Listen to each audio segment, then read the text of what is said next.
art project for the day is to search out shadows, and we're going to do a line drawing of the shadow shapes. Once you compose it on your paper, I'll show you how. And then after you do the line drawing in pencil, you'll go with water and a brush and fill in the shadows with water. And then once you've got that wet spot, you can pick up watercolor with your brush and drop different colors into that water and watch it kind of blend and blur within the shapes of the shadow leaves or whatever you find with shadows. So I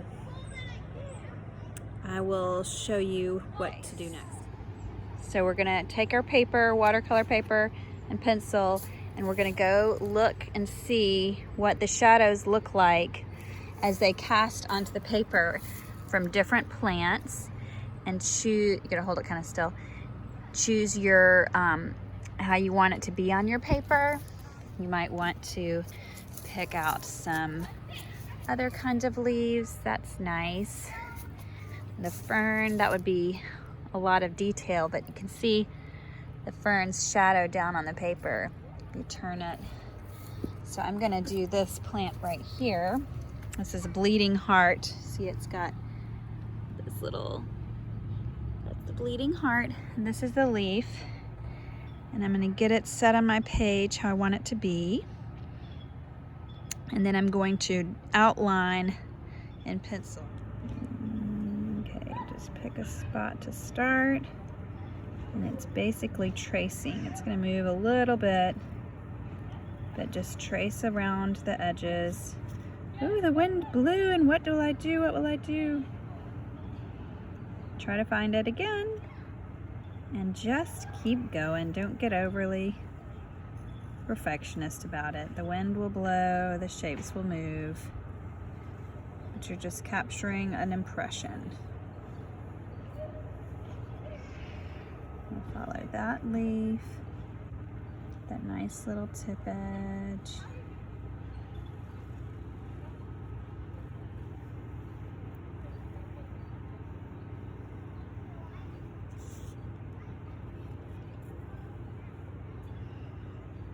Okay.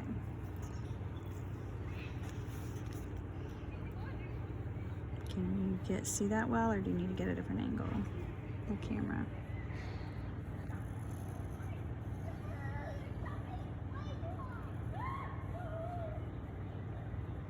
Anna, do you need to zoom in? Come down. I'm fine, Mom. I don't think you can see under that leaf.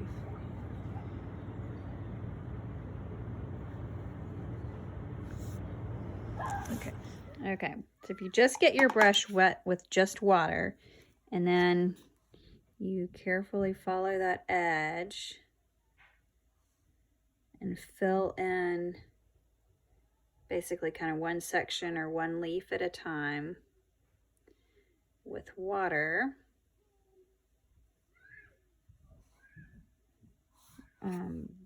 Then we're gonna take paint and drop it in and watch it let it do some interesting blurring and bleeding. So you've got to turn your paintbrush in the angle that you're going to get it to line up well and to get those little detail, those fine detail points. If I want that point, I've got to turn my brush in the way that I'm going. And I know it's hard to see when it doesn't have color on it, but now we can kind of go in and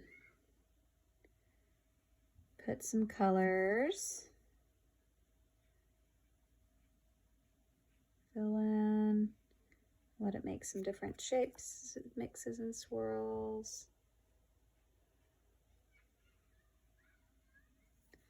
Looks like that didn't get too full of water, so let's redo that edge.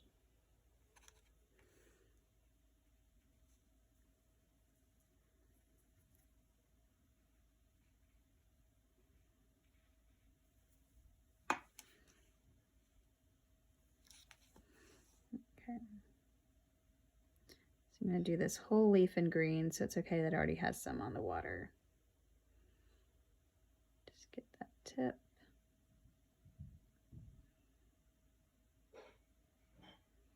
is very, very puddly, but that lets the paint really move around.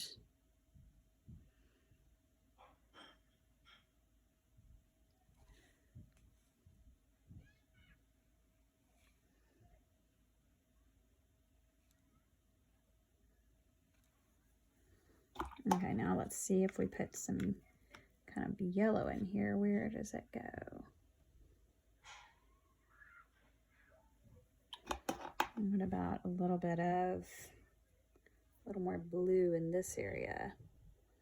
Watch that yellow and blue kind of